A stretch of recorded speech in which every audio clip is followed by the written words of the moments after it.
귀한 찬양 감사합니다. 어느 한 청년이 이제 두 명의 친구와 함께 병원에 갔는데 이 친구들의 이름이 좀 아주 독특했습니다.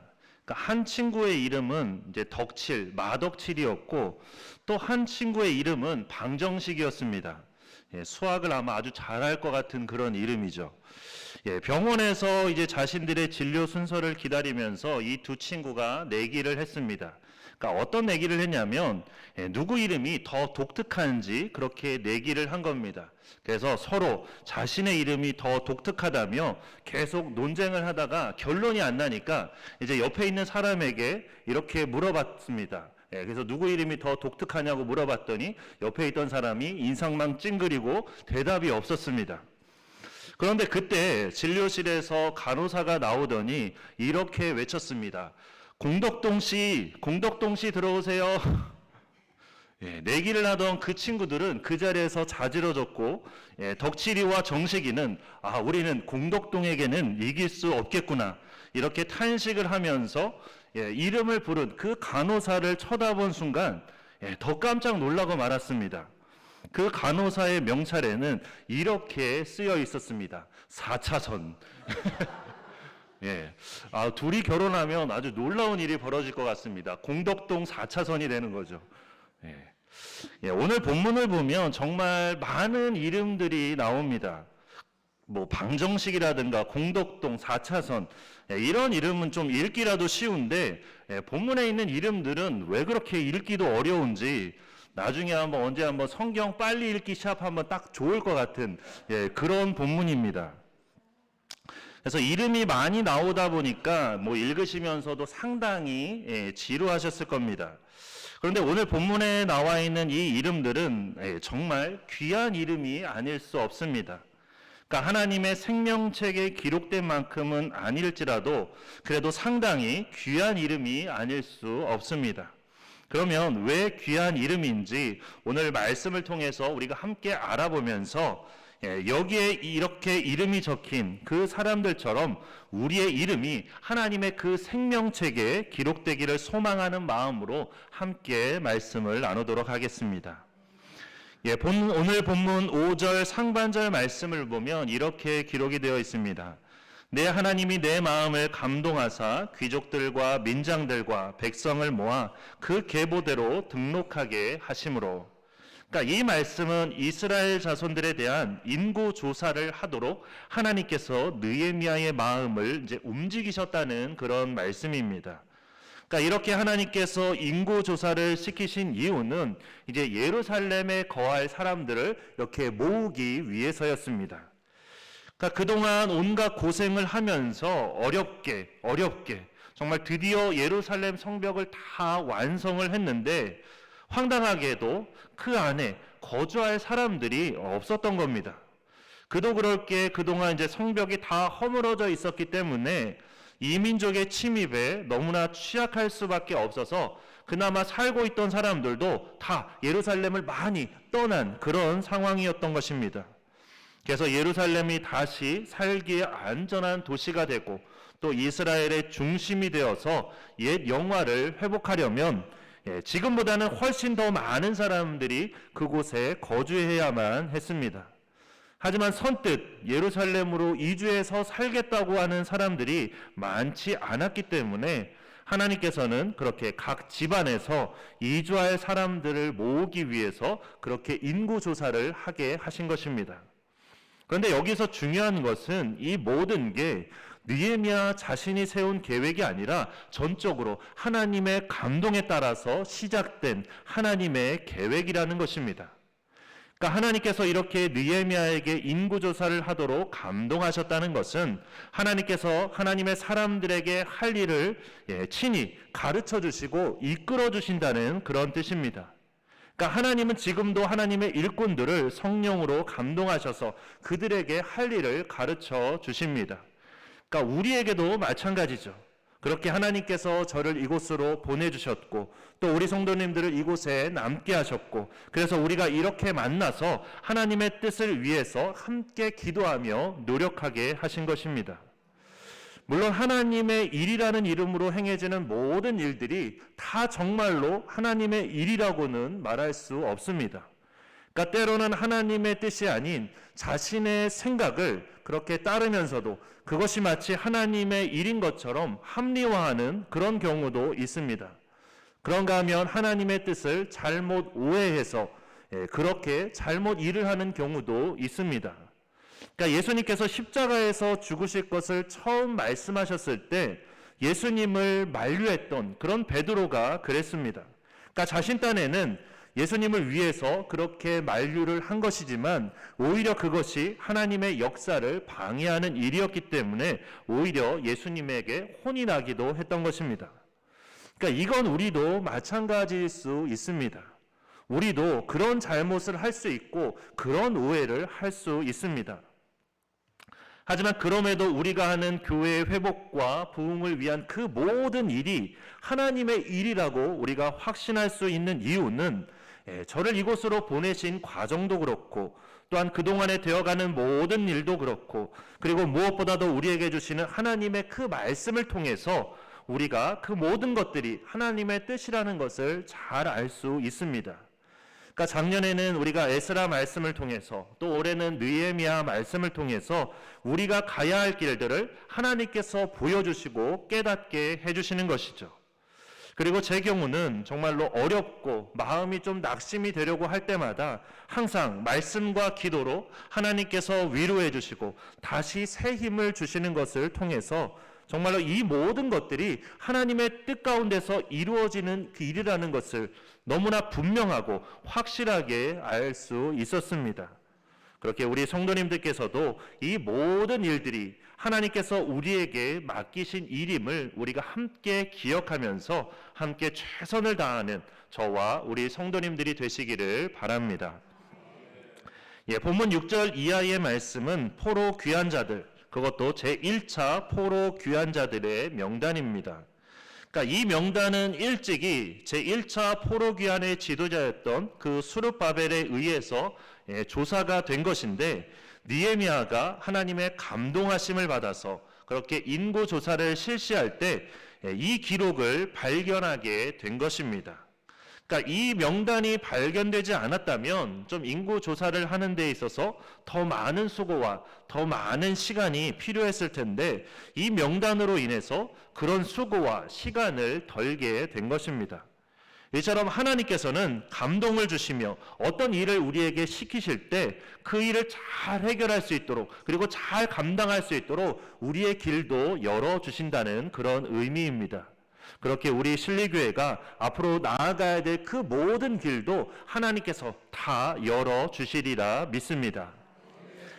당시의 인구는 제1차 포로 귀환 이후에 제2차와 제3차 포로 귀환이 이루어지면서 인구수의 변화가 있었습니다. 하지만 그 변화가 크지는 않았습니다. 그러니까 왜냐하면 2차와 3차 포로 귀환자의 그 숫자는 1차에 비해서 매우 적었고 또 그들 대부분이 예루살렘에 거주하고 있었기 때문에 1차 귀환자들처럼 따로 그렇게 조사를 할 필요는 없었습니다. 하지만 당시 제1차 귀환자들은 예루살렘에 머물기보다는 그렇게 유대 땅 곳곳에 다 흩어져서 살고 있었기 때문에 그 사람들을 파악하고자 했던 것입니다. 그리고 수룹바벨이 기록해둔 제1차 귀환자들의 명단은 그런 인구의 변화가 거의 없었던 당시에 그런 상황에서 이렇게 1차 귀환자들의 후손들을 조사하는 그 일에 아주 유용하게 쓰이는 그런 자료였습니다. 그래서 기록에 의하면 이 1차 귀환자들이 몇 명이나 그때 귀환을 했냐면 저희가 에스라서에서도 봤지만 한 5만 명이 채 되지 못하는 그런 수가 그렇게 예루살렘으로 귀환을 했습니다.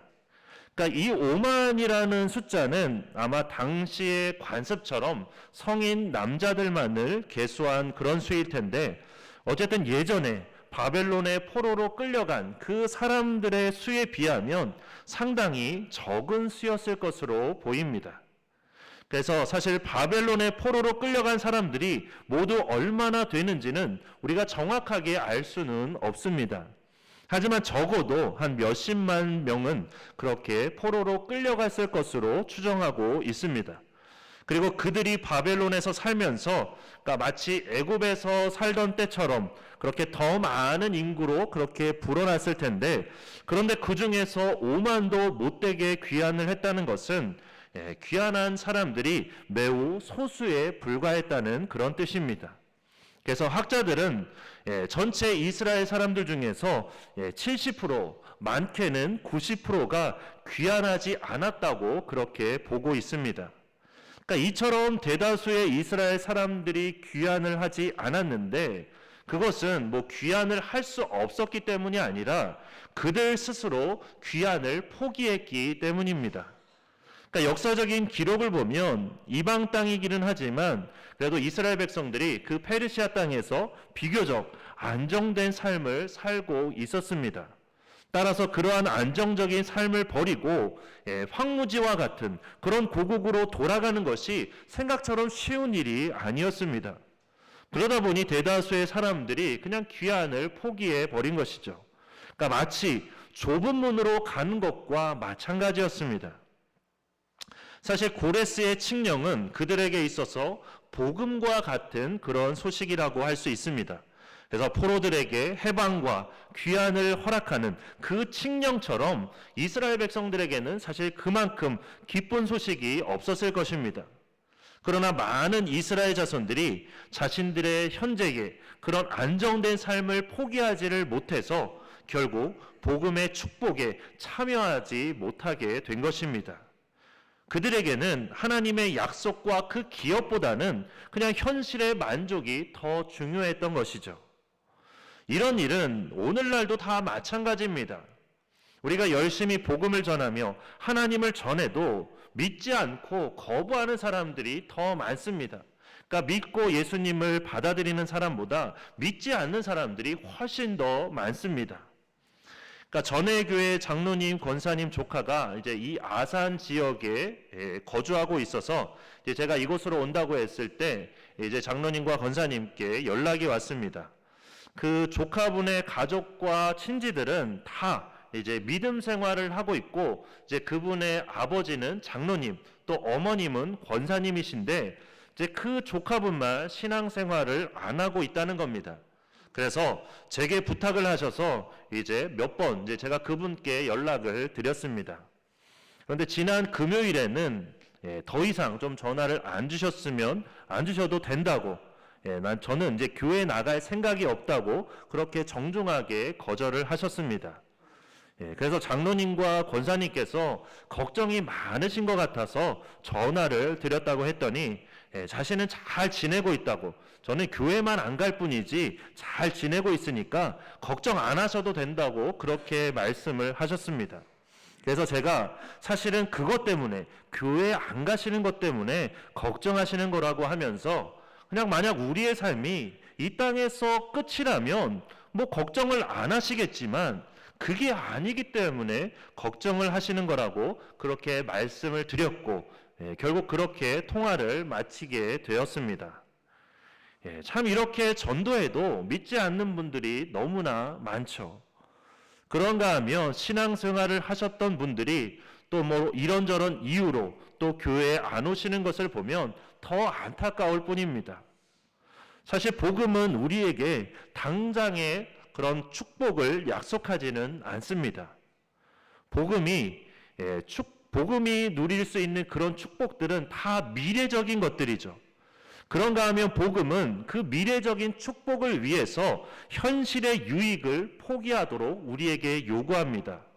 게다가 복음을 따를 때 때때로 고난도 있을 것이라고 우리에게 말합니다. 그래서 이런 것 때문에 자신의 육신을 위하는 사람들은 그런 복음을 받아들이지를 못하게 되는 것이고, 복음에 순종하지 못하게 되는 것입니다. 그래서 예수님은 이런 상황을 염두에 두시고 마태복음 22장 14절에서 이렇게 말씀하셨습니다. 청함을 받은 자는 많되 택함을 입은 자는 적으니라. 이처럼 하나님의 말씀에 순종하며 정말로 복음의 길을 걷는 사람은 너무나 소수입니다. 그리고 그 숫자마저도 점점 줄어들고 있는 상황입니다. 그러니까 한국 교회의 상황도 그렇고 현재 우리 교회의 상황도 그렇습니다.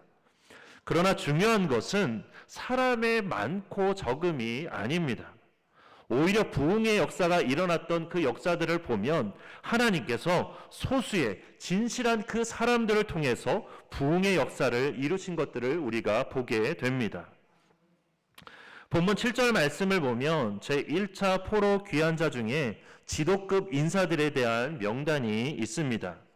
12명의 이름이 나오는데 이들은 가장 먼저 귀환을 작정함으로써 다른 백성들에게 큰 영향력을 끼친 사람들입니다. 그리고 성전 재건에 가장 앞서서 수고한 지도자들입니다. 그런데 사실 이들은 페르시아 제국에서 나름대로 잘 정착해서 남부럽지 않게 잘 살아가고 있던 사람들입니다. 그런데도 고레스 왕의 귀환 명령이 있자 가장 먼저 귀환해서 그 성전 재건에 앞장섰던 사람들입니다. 그리고 39절에서 42절까지의 말씀을 보면 제1차 포로 귀환자 중에 제사장 가문의 명단과 수요가 이제 거기에 나오는데 합쳐보면 총 4,289명입니다. 그러니까 이 숫자는 전체 귀환자들의 약 10분의 1에 해당되는 수치입니다. 그만큼 종교 지도자들인 그들이 앞장서서 귀환을 했다는 것입니다. 사실 예루살렘으로의 귀환은 제사장들에게 있어서도 결코 쉬운 일이 아니었습니다. 그래서 귀환하지 않는다고 해서 그들을 비난할 수 없을 정도로 정말 많은 것들을 감내해야만 하는 그런 길이었습니다. 그러니까 아브라함이 하나님의 말씀에 따라서 고향과 친척과 아버지의 집을 떠나서 그렇게 가나안 땅으로 갔을 때 우리는 그렇게 결단하고 떠난 그 아브라함의 그 믿음이 대단한 믿음인지를 알고 있습니다.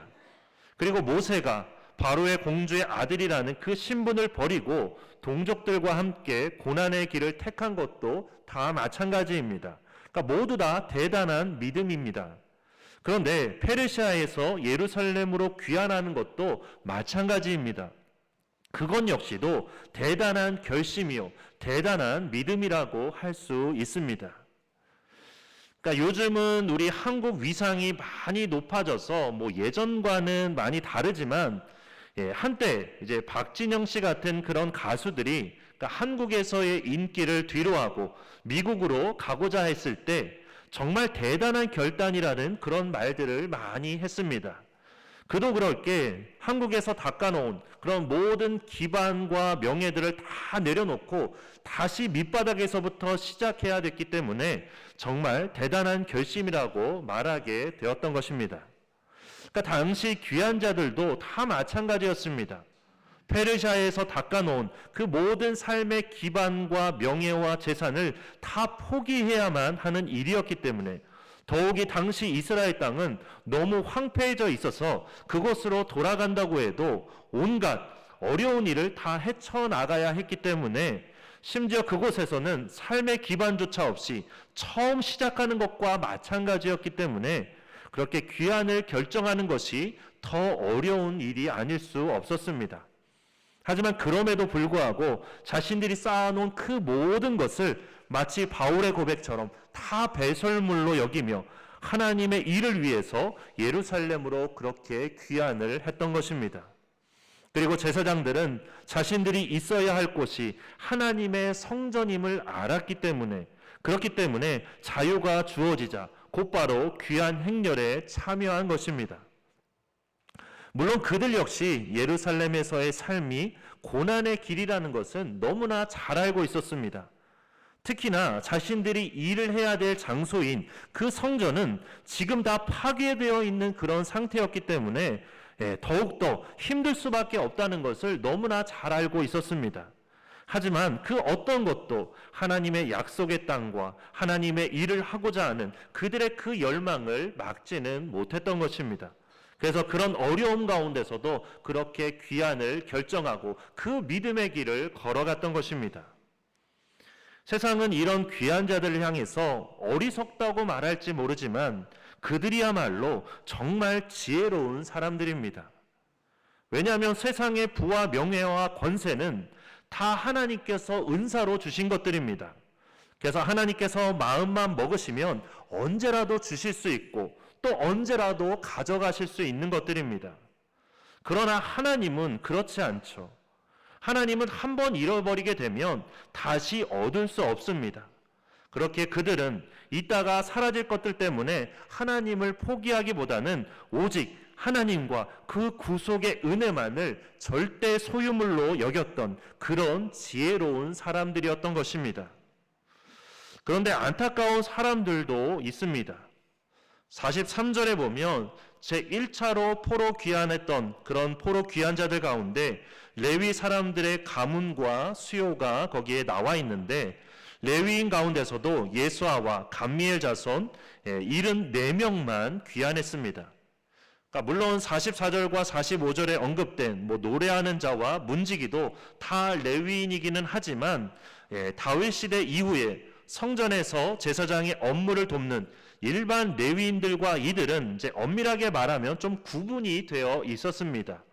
그래서 성전에서 일할 그 레위인들이 없다면 성전 제사 업무는 많은 차질을 빚을 수밖에 없었습니다. 그래서 아마도 1차 포로 귀환 때에는 이런 이유로 하나님께 제사를 드리는 그 일에 있어서 많은 어려움이 있던 것으로 보입니다. 그래서 오죽하면 이제 에스라가 2차 포로 귀환 당시에 귀환자들 중에 레위인이 없는 것을 보고 레위인들을 별도로 다시 소집하기까지 했던 것입니다. 그러니까 제사장들과 달리 이 레위인들은 귀환과 성전 재건에 있어서 그다지 좋게 받아들이지를 않았습니다. 왜냐하면 예루살렘으로 돌아와도 자신들이 차지할 그런 유산이 없을 뿐만 아니라 제사장들에 비해서 자신들의 그 입지와 이권이 상당히 열악했기 때문입니다. 결국 레위인들은 이처럼 개인적인 그런 이권들을 따지느라 영광스러운 그런 회복의 사역의 주역이 되지를 못했던 것입니다. 그러니까 저는 교회를 떠난 분들을 향한 안타까움이 바로 이런 부분입니다. 물론 그분들의 상황도 이해가 되고 심정도 이해가 되지만 그렇다고 해서 그것이 옳은 것, 좋은 것은 아니겠죠. 그나마 다른 교회에서 열심히 신앙생활을 하고 계시다면 그나마 다행인데 그렇지 않은 경우는 더 안타까울 수밖에 없습니다. 그리고 하나님께서 우리 교회를 회복시키시고 부흥시키시는 그런 영광스러운 그 회복의 사역에 함께하지 못한다는 것이 참 안타까울 뿐입니다. 그런데 이렇게 이스라엘 백성인 레위인 중에는 귀환을 거부한 사람들이 많았는데 오히려 이스라엘 백성이 아님에도 불구하고 귀환 행렬에 함께한 그런 이방인들도 있었습니다. 그래서 46절에서 60절 말씀을 보면 1차 포로 귀환 당시에 함께 귀환했던 느리님 사람들과 솔로몬 신하의 자손들에 대한 기록이 있는데 바로 이들이 그런 사람들입니다. 그러니까 여기서 느리님 사람들이란 레위인들을 돕던 성전 봉사자들인데 이들은 모두 다 이방인들이었습니다. 그러니까 이스라엘이 가나안 땅을 정복할 당시에 이스라엘에 처음으로 항복을 했던 그런 기드온 족속에 대해서 아실 것입니다. 그러니까 마치 멀리서 온 것처럼 그렇게 옷도 해진 옷을 입고 그렇게 음식도 다 곰팡이가 생긴 것들을 준비해가지고 그렇게 이스라엘과 화친 조약을 맺고 이스라엘에 이렇게 복속이 되었던 그 기브온 족속을 기억하실 텐데 그 기브온 족속 같은 사람들이 바로 이 느리님 사람들입니다. 그런가 하면 또 그 이후에 가나안 정복 전쟁 중에서 포로로 잡혀왔던 온 이방 족속들 중에도 이 느리님 사람들에 가입한 사람들이 있었습니다. 그래서 이들은 주로 성전에서 물을 깃고 또 나무를 패는 그런 허드렛 일들을 했습니다. 그러니까 말하자면 이제 성전에서 일하는 하인이나 노예와 같은 그런 사람들이었던 겁니다. 그래서 느리님 사람들은 바벨론에서 귀환하지 않는 것이 그래서 그냥 예루살렘으로 가지 않고 그곳에 남아있는 것이 그들에게는 더 나은 일일 수 있었습니다. 귀환하지 않는다면 적어도 그곳에서는 자유로운 생활을 할 수 있었기 때문이죠. 하지만 그럼에도 불구하고 많은 느리님 사람들이 바벨론에서의 생활을 다 청산하고 그렇게 귀환하는 이스라엘 무리에 합류를 했습니다. 그리고 솔로몬의 시아나의 자손들도 마찬가지였습니다. 그러니까 이들은 솔로몬이 성전과 왕국을 건축할 때 이제 역군으로 징집을 했던 그런 이방 족속의 후손들입니다. 이들 역시도 바벨론의 포로로 끌려갔을 텐데 이렇게 느디님 사람들과 솔로몬 신하의 자손들은 당시 이스라엘 사회에서 신분적으로 다 낮은 위치에 있는 그런 사람들이었습니다. 그래서 다시 예루살렘으로 돌아가 봐야 그곳에서 고생만 하고 좋을 게 없는, 그래서 이스라엘 백성들보다도 귀환해봤자 더 좋을 게 없는 그런 사람들이었습니다. 하지만 그들은 이스라엘 자손들과 함께 그렇게 귀환했습니다. 왜냐하면 그들은 하나님을 경외하는 사람들이었기 때문입니다. 다시 말해서 시편 84편 10절 말씀, 주의 궁정에서의 한 날이 다른 곳에서의 첫날보다 나은즉 악인의 장막에 사는 것보다 내 하나님의 성전 문지기로 있는 것이 좋사오니. 그러니까 이 말씀처럼 하나님 안에 거하는 것이 얼마나 복된 일인지를 깨닫고 있었다라는 그런 뜻입니다. 그러니까 마치 나오미의 며느리인 그 룻과 같은 그런 모습인 것이죠. 특히 이들의 귀환자의 수가 레위인의 귀환자 수보다 많았는데 이는 그들이 레위인들보다도 오히려 선민 공동체의 회복에 더 열심히 있었고 그래서 이스라엘 회복에 더 많은 기여를 했다는 그런 의미입니다.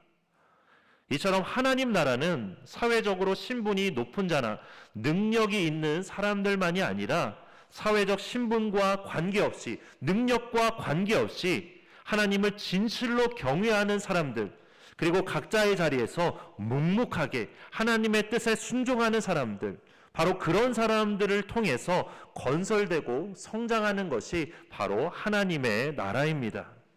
그렇게 묵묵히 이 자리를 지켜주고 계신 우리 한 분 한 분이 얼마나 소중한지 모릅니다. 아마 저에게만이 아니라 하나님께서 저보다 더 소중하게 여기실 것입니다. 이 자리에 계신 분들은 하나님 나라를 위해서 세상의 유익을 포기하신 분들입니다. 또 하나님 나라가 완성되기까지 우리가 감당해야 될 그 모든 고난을 다 각오하고 이 자리에 계신 분들입니다.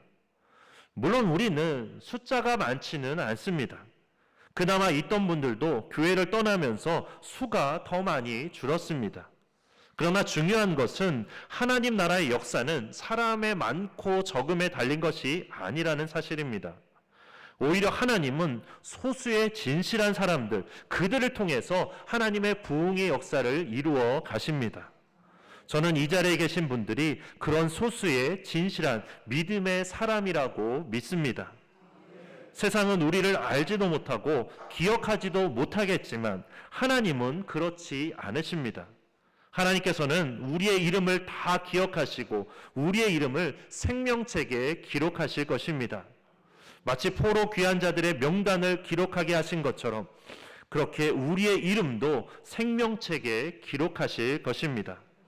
그리고 우리 한 사람 한 사람을 누구보다도 잘 아시고 우리를 주님의 영광스러운 길로 우리를 이끌어 주실 것입니다. 그래서 예수님은 요한복음 10장 3절에서 이렇게 말씀하셨습니다. 문지기는 그를 위하여 문을 열고 양은 그의 음성을 듣나니 그가 자기 양의 이름을 각각 불러 인도하여 내느니라. 그리고 마태복음 10장 30절에는 이렇게 말씀하셨습니다. 너희에게는 머리털까지 다 세신 바 되었느니라.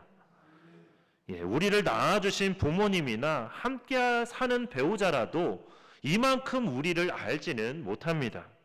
그뿐만 아니라 우리는 우리 자신에 대해서도 모르는 부분이 너무나 많습니다. 하지만 하나님은 누구보다도 우리를 정확하게 아십니다. 그렇기 때문에 우리는 부모님이나 형제, 친구들에게는 하지 못할 말도 하나님께는 다 할 수 있는 것이고 다른 사람에게는 하지 못할 그런 부탁도 하나님께는 다 할 수 있는 것입니다. 이처럼 하나님은 우리의 모든 것을 아시고 그것을 늘 채워주시며 무엇보다도 우리의 이름을 생명책에 기록하시고 우리를 생명의 길로 인도해 주시는 분입니다. 마치 포로 귀한 자들의 이름을 성경에 꼼꼼하게 기록하게 하시고 지금까지도 그 이름이 읽혀지게 하시는 것처럼 우리의 이름도 끝까지 생명책에서 지워지지 않도록 우리를 인도해 주시고 우리를 이끌어 주실 것입니다. 그렇게 느헤미야와 이스라엘 백성들처럼 우리가 감당해야 될 그 일, 하나님께서 우리에게 맡겨주신 그 일을 위해서 우리가 더욱더 최선을 다하며 영원한 생명을 향해서 나아가는 저와 우리 모든 성도님들이 되시기를 주님의 이름으로 축원합니다. 네, 함께 기도하겠습니다. 사랑이 많으신 하나님, 오늘도 이렇게 복된 주일 주님의 전으로 불러주셔서 함께 하나님의 말씀을 나누고 함께 기도하게 하심을 감사드립니다. 하나님, 우리가 정말로 이 땅에 남겨진 소수의 사람임을 믿습니다. 우리 실리교회에 남겨진 소수의 진실한 믿음의 사람임을 믿습니다. 하나님, 그렇게 이곳에 남겨주신 우리 성도님들을 통해서 하나님의 놀라운 부흥의 역사를 이루어 주시옵소서. 세상 사람들은 우리를 향해서 미련하다 말할지 모르지만 그러나 우리는 하나님의 안에서 살아가는 것이, 우리가 믿음의 길을 걸어가는 것이 가장 복된 길이고 그것이 정말로 우리의 이름이 생명책에 기록되는 그 길이라는 것을 알기에 우리가 어떤 고난과 어려움 속에서도 이 길을 걸어가고자 다짐하고 이렇게 믿음의 길을 걸어가고 있습니다. 우리의 모든 것을 다 아시는 주님께서 우리를 붙들어 주시고 우리를 인도하고 이끌어 주셔서 우리의 이름이 생명책에서 지워지지 않도록 우리의 삶 가운데 늘 항상 함께하여 주시고 믿음 안에서 승리하는 우리의 삶이 될 수 있도록 인도하여 주시옵소서. 우리를 통해서 하나님께서 이루고자 하시는 그 모든 회복과 부흥의 그 모든 비전과 사명이 아름답게 이루어지며 우리 실리교회가 더욱더 하나님 앞에 영광을 올려드리는 교회가 될 수 있도록 인도하여 주시옵소서. 우리 한 사람 한 사람을 주님께서 기억하여 주실 줄 믿고 감사드리며 예수 그리스도 이름으로 기도드립니다. 아멘.